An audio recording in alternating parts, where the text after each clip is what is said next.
in India. Because in history, the mainstream argument is about the Mughal Empire, so-called empire, which I doubt it was. And I have my own way of understanding of the Mughals.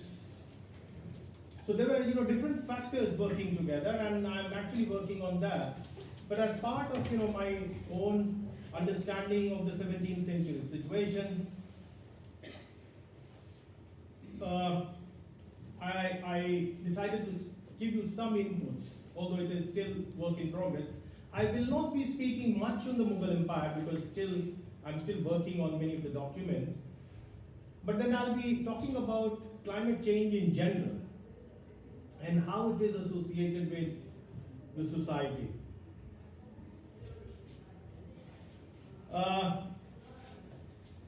I think, like me, many of you must have heard of your school teachers talking to you about,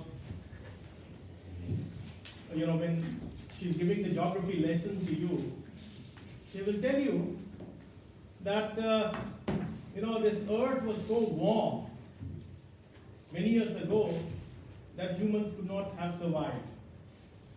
And it is only after carbon came in the atmosphere that the earth became livable.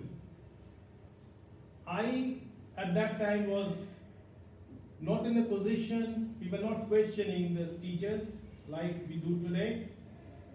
But at that time, I just could not connect what she was telling. Now when I'm working on this, I can well understand what is the connection and why every day we hear in the newspaper, we read in the newspaper that people are talking about stopping the deforestation and planting more trees. Why the government is coming up with these projects which is based on solar energy. Why we are talking about this? Because we are trying to emit lesser carbon. So if we reduce the carbon content from the atmosphere, it will also reduce the warmthness of the atmosphere. Now, how is it related? There is, that there is a lot of sun energy which is coming to the earth, but then it has to go back into the space. But when there is a lot of carbon, it creates a layer in the atmosphere. And when you have a thick layer, because carbon has this tendency to absorb the heat, so it does not allow the carbon to go into the space back. And that's how the atmosphere becomes warm. That's why we are talking about the global warming today. And that's the reason why we say that you have to emit lesser carbon. So this is a connection that I could now understand, and what my teacher many years ago, some 40 years ago, was talking about in the school. I remember that, very famous Marx quotation about, different histories, which I somehow don't agree to. When he said that,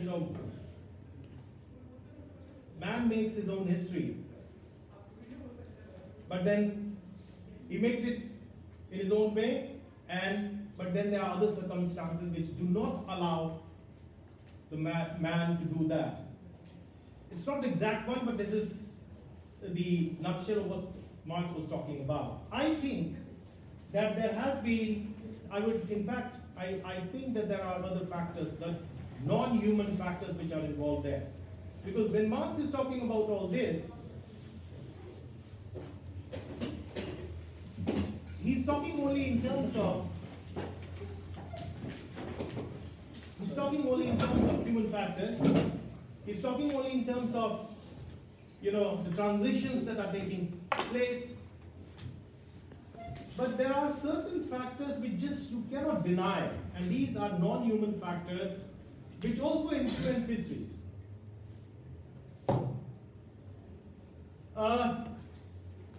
So I think my understanding is that climate actually plays a very important role in human histories.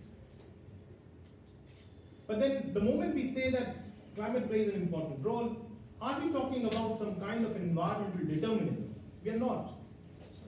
it's not an environmental determinism. It is not only the environment which determines all your actions. Then humans adjust to the changed environment and do their own, they have their own way of surviving those environments. So that's how history is. So it's not only the, these transitions, the economy which is influencing your histories. There are very other factors which are at work. So that's what my emphasis is when I talk about the climate change in histories. And I'll talk about the new methodologies. Because the mainstream history only rely on certain specific chronicles and accounts to talk about history. And these are all based on Rankian understanding of history. So we have to move away from this Rankian understanding of history. We have to move beyond those well-defined, structured sources. There are other sources which the historians have not used. They have been branded sometimes, like the vernacular literatures, they have been branded as ahistorical, because the historians think, the mainstream historians think, that these are all, mythical stories. But there are many interesting accounts in those mythical stories which we can use to write about the climate of those years. So the moment we move, we will talk about those different, with reference to different historians who have been working on these aspects of climate change, we'll try to understand the way they have used the sources and the way we can actually use those sources to write Indian histories also, which has not been, unfortunately, not been done till now. So I've already told you about the relationship of carbon dioxide with global warming. There have been three major turning points in human history which can be considered as, climate changes. The first is obviously the receding of the Ice Age. As we know that the Ice Age receded some 10,000 years ago, 10,000 years from the present. And this receding of the ice actually led to new vegetation. So agriculture, the very technology of producing, the deliberate production by humans came. This is the first turning point in history. But one of the important things to understand for us,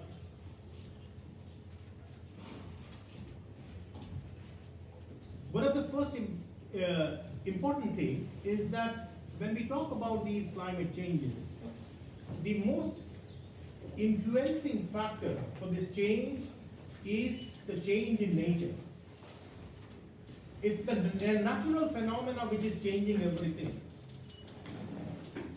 And the scientists have worked on the phenomena of the receding of the ice age, and they have worked out that there were many volcanic eruptions during those years which led to the emission of carbon into the atmosphere, and that led to the warming of the globe, and that's how the ice age receded. That's number one. The second is the decline of Indus Valley civilization. The largely dominant argument in the decline of Indus Valley civilization is about the civilizational decline in terms of various things like flood phenomena and the many huge population growth and unsustainability of that population, things like that, earthquakes. So many historians have given different reasons. My own understanding of Indus Valley civilization is something different, because I visited Dholavira. This is my own photograph of the Dholavira, which I visited in 2015. And there you have many water mechanism devices, evidences of those devices. We have, channels, water channels inside. If you go to the mound, you will find all those. I have many photographs, but I don't have enough time to show that. This is one huge tank that is there in Dholavira. And it suggests us, if you go and at the top of the mound in Dholavira, you'll find that the run of Kutch is very close to you. It surprises me, and like me, it will surprise you, that how is it possible that the run of Kutch, which is full of salt, can have a population some 4,000 years ago in such a climate, in such an arid environment. So it's not possible that the civilization would have sustained there without agriculture and without the availability of water. So my understanding is, in fact, many of the people have worked on this. Poschel is one historian who has worked on this idea also, but then he just missed this detailed aspects of Dollar Vida. But my understanding of Dollar Vida is something very interesting. I think that Dollar Vida used to have very huge amount of torrential rains for few days, and such constructions were always the characteristics of the area where you have few days of rainfalls. That's how the Baolis of early medieval age or even medieval times were done in Delhi, in Rajasthan and in Gujarat, because all these areas were having few days of torrential rains. Now it is possible that there has been a change in the climate. People have to work on that idea. But there has been a change in the climate some 4,000 years ago, and that has led to the shifting of the monsoon pattern from that area. So there is no rainfall taking place, and that's how the civilization ended. That's the second turning point. The third turning point for me is the 17th century situation, when you have different types of crisis all around Europe. You have, economic crisis all around. There was a period of 16th century which was of prosperity all around in Europe. It all started from the 15th century, continued in the 16th century, and then historians believe that possibly after this long 200 years of prosperity and growth, there was bound to be a period of stagnation or decline. So people believe that it's some kind of a cyclical thing, that if you have economic progress, the decline has to come in. Now, 17th century is also a period, interestingly, when you have many conflicts taking place. You have civil wars in England, you have Fronde in France. Fronde is a kind of a civil war which is known as Fronde in France. You also have 30 years wars taking place in the Holy Roman Empire. Why all these conflicts in the 17th century? That's something we need to understand. So, I told you about Hobsbawm, who is a Marxist scholar who talks about the 17th century crisis in terms of an opportunity for the capitalism to thrive in, because he believes that there is a feudalism, there is a feudal mode of production in dominance, and then after that there will be a phase of a crisis, and there will be a transition taking place to capitalism. So 17th century, according to him, provided an opportunity for this transition. And that's how the crisis came, and then we moved to the Industrial Revolution phase in the 18th century. So Hobsbawm talks about these transitions. So when he explains the 17th century crisis, he's explaining that in terms of the transitions in what we see in the Marxist interpretations. So you have these Marxist interpretations of transitions taking shape all around the globe. Trevor Roper is somebody who questioned Eric Hobsbawm, but then his understanding was also not giving any importance to climate as a factor. He believed that these conflicts were the main reasons for the 17th century crisis, and these conflicts took place because the states have become so powerful that now the peasants had started feeling the pressure of this exploitation. So the conflicts came in the 17th century. And now was annals historians were the first one to have bring in the whole idea of climate as a factor. Because before that, nobody was talking about climate at all. Annals school historian came in, because their emphasis was on total history, so they spoke about climate, famine, floods as important factors in the crisis that is happening in the 17th century.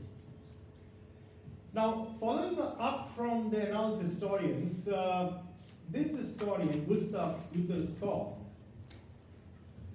paid attention to this non-human actor as an important factor in the 17th century crisis. So when we say 17th century as a period of crisis, I told you there was an economic stagnation, there was a demographic decline all around. The population declined, the economy declined, all the countries of Europe were facing the crisis. Gustav did a very interesting case study of Holland. And he worked out on few of the climate scenarios and spells of warm and cold phases in Holland. The table given here is actually it is actually from Gustav Storm's work, wherein he speaks about these spells. Now he says that these spells of cold and warm periods, and these are long spells of cold and warm periods in Europe happening. But then he says that these spells of cold and warm period led to crop failures all around. These are not episodic. These are not something which is happening once in a century or once after many years. These are happening continuously for many years. You can see that for 1604 to 10, there is a complete period of warmness. So he's talking about these longer spells of changes in the climate and how these have led to the crop failures. But one of the very interesting aspects that he talks about as a non-human factor, what I call, is the spread of plague when the crop failure happens. He writes that there is one particular area of land where the crop has failed, but then there is a rat population living in that cropping field. So that rat population doesn't have anything to eat because the crop in that field has been failing for many years. So the rat population has then to move to some other and migrate to some other field. So they migrate to the field where there is some crop. So they mix up with the rat population of some other field. So he talks about these infected rats from one field to the uninfected population of other field. And that's how the rats started dying, which led to the spread of plague, and there were massive deaths in 17th century Europe due to plague. So that's one interesting connection that Gustav Storm has made between climate fluctuation, mass death, and the rats. Another interesting case study was done by Jan de Vries. He has worked on different temperatures for the 70 years period from 1645 to 1715 in Europe, and he has shown that how there has been so much of fluctuations, and there is in fact a decline of temperature in Europe during this second half of the 17th century. So he talks about a long phase of cold climate in Europe, and the summer became much cooler than earlier centuries. So that's how he also emphasizes on these cooler temperature leading to crop failures. So in nutshell, what we have seen that we have different factors in operation. You have the nature-induced factor, but one factor that I'm going to speak on is something which you must have never heard of. That's called the Maunder minimum.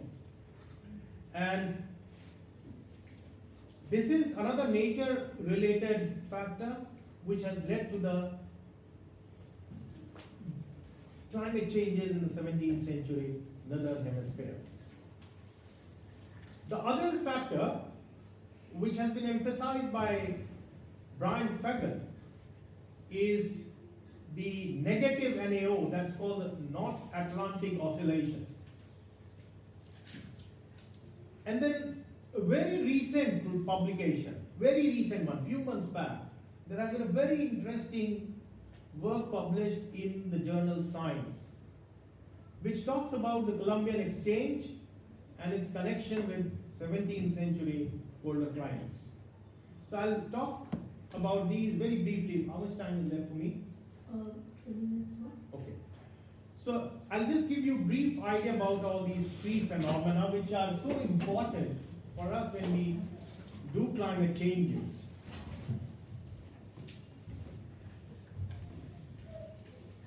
Let us begin with this Maunder minimum. Maunder minimum is basically the absence of sunspot phenomena. The sunspot is basically a phenomena which happens in the sun. It is the sunspot phenomena which has been proved by recent researchers also, which allows sun to heat energy which we are receiving on Earth. So the energy of the Earth is basically because of the sunspot phenomena. Maunder, Edward Maunder was the first one to have given evidence of this kind of a decreased sunspot phenomena between the period 1645 to 1715 in northern hemisphere. That's how it is known. This older period of Europe or northern hemisphere is known as the Maunder minimum. So Maunder is the name of the scholar, and minimum is the minimum sunspot activity. So it's called Maunder minimum. Now, of course, when Maunder talked about this, he never gave any historical evidence. As historians, we have certain protocols to follow. So when we historian work, we follow certain protocols that when we have to write, we have to give evidences to, when we are talking about some hypothesis, we have to give evidence to that hypothesis.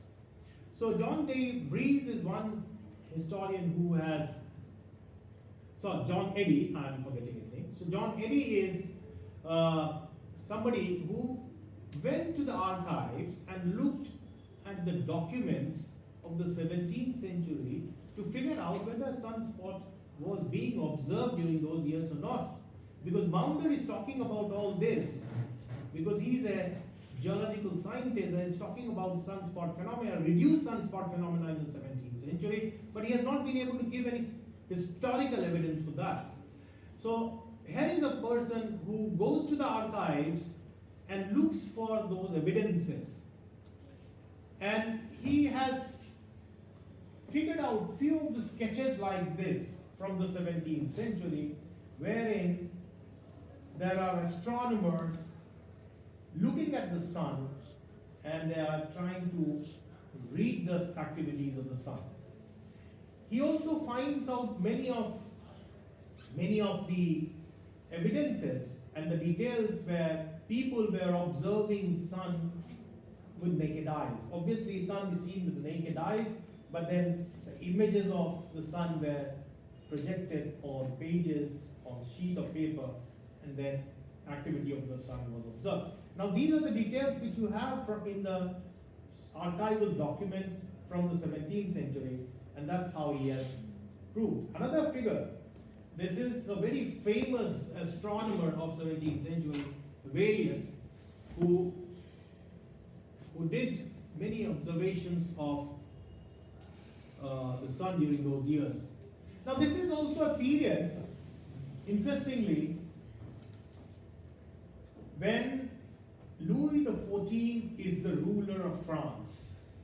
And that's very important because Louis XIV is a ruler who has a lot of power and money, and then he's been able to sponsor many projects. And one of the important observatories, it's not a mere coincidence that why the Paris Observatory has been constructed during those years of the 17th century.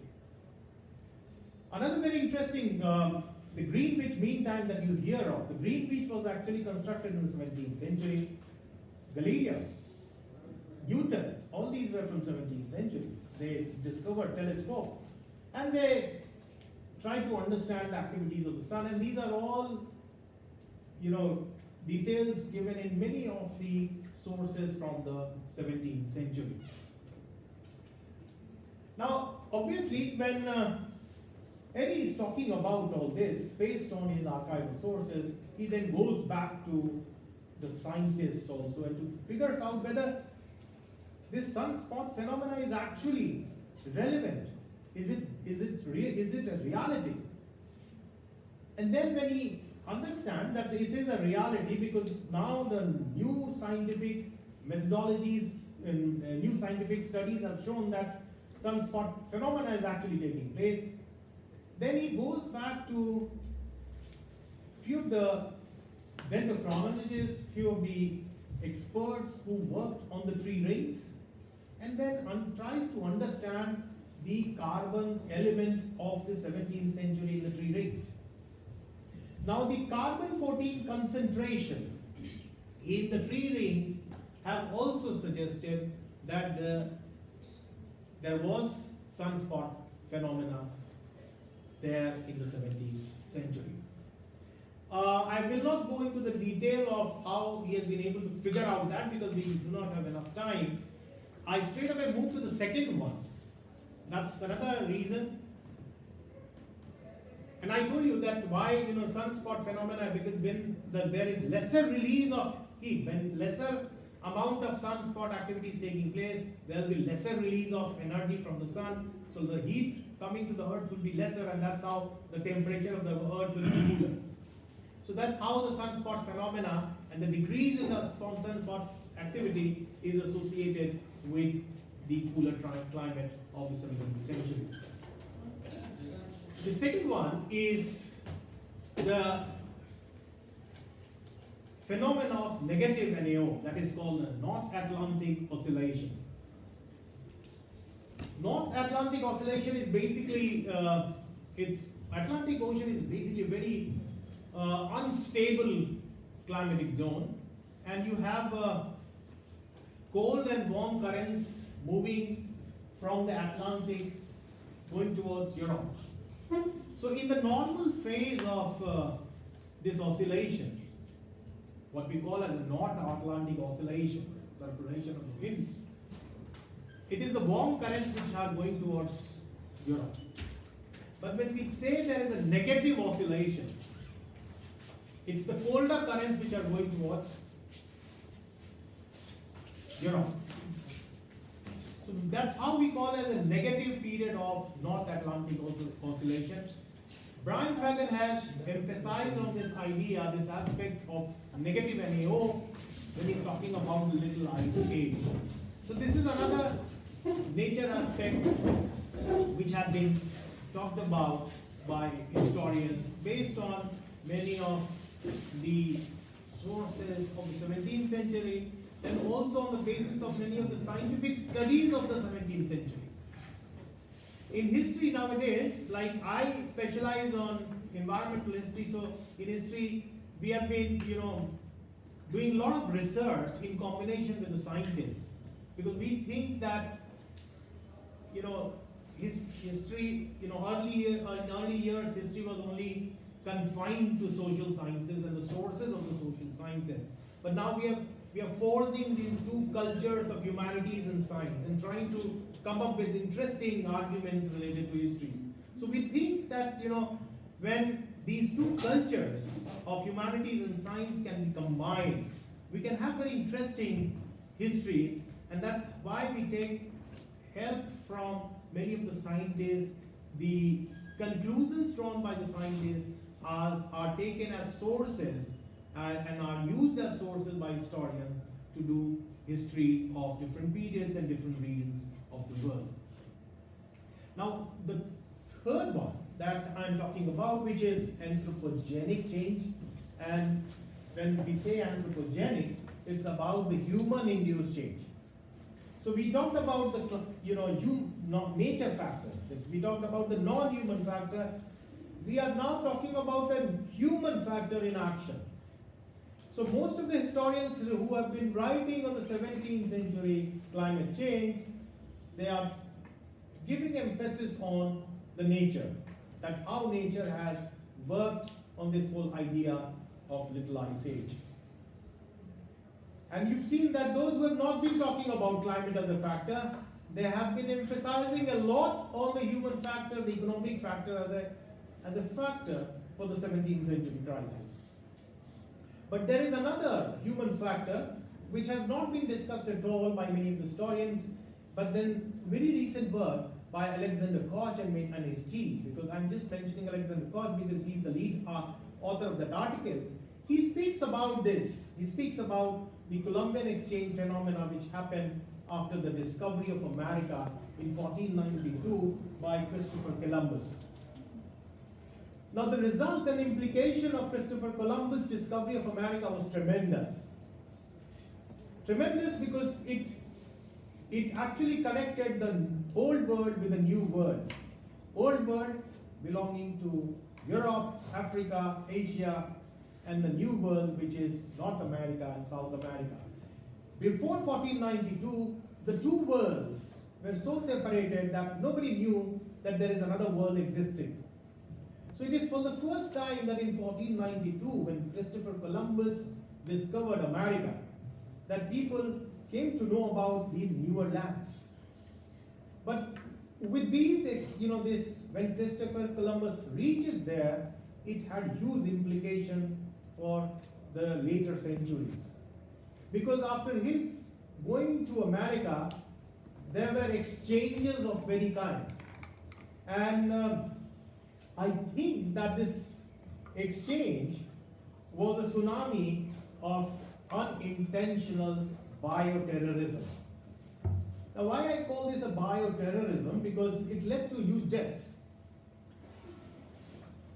Alfred Crosby has written a very interesting book called The Columbian Exchange on that, and he emphasizes on the three aspects of animals, plants, and the microbes, and how all these three things were exchanged from one world to the other. So many of the plants which were in existence in New World, in America, were not found in the Old World at all. Many of the diseases were not there in the New World, but they were there in the Old World. So the indigenous population of the New World was not immune to many of the diseases which we are carriers of.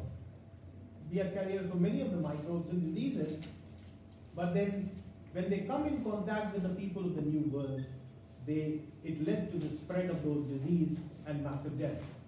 So one of the deaths that is often cited as which has led to the massive population of the massive death of the indigenous population is the smallpox.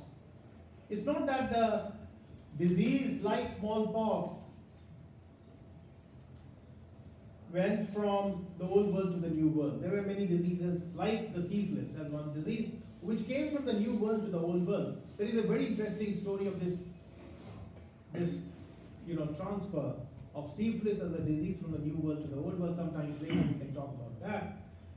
Right now, I'm just talking about these exchanges which has happened, and the ultimate argument and understanding for us here, and which is relevant today, is that these exchanges have led to massive deaths of indigenous population.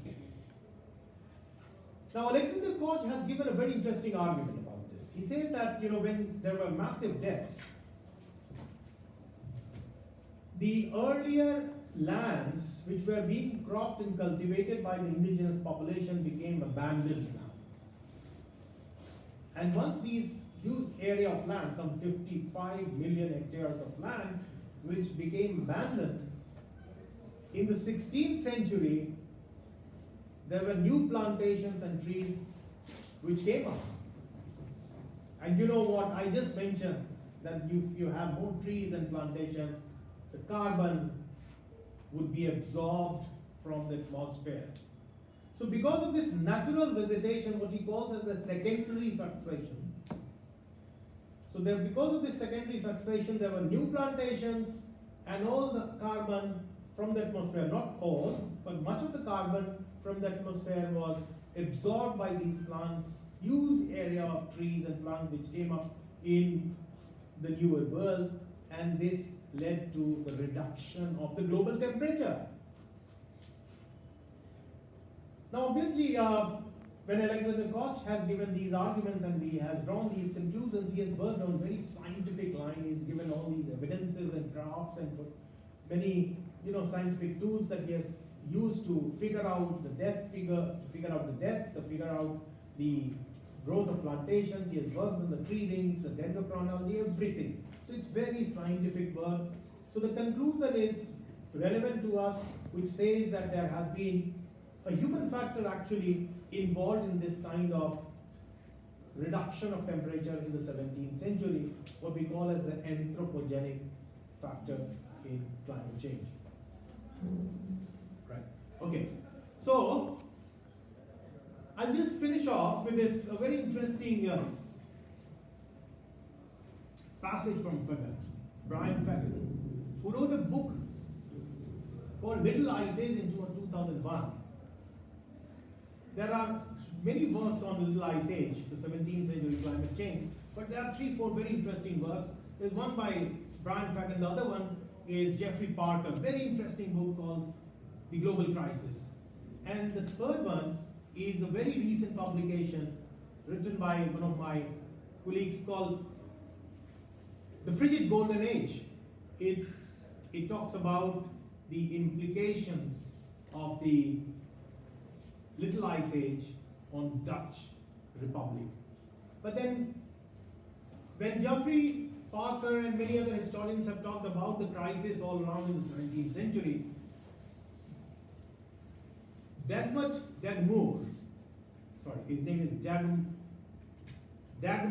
Degroot. Dagmar Degroot, who wrote this book called The Frigid Golden Age, he says that in the 17th century, when there was a cooler climate, it led to the prosperity of the Dutch Republic. And this prosperity of the Dutch Republic came because the people faced agricultural failures in the Dutch Republic, and then they started moving for explorations in the Indian Oceans. So all these trade, the Dutch East India Company, what we know as VOC, became so active in the 17th century in the Indian Ocean. It's only after the Little Ice Age taking place. So he talks about the 17th century phenomena in a different scale and a different way.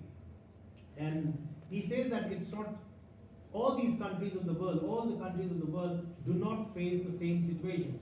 So my understanding, to conclude, that all these climate changes can have different implications on different societies differently.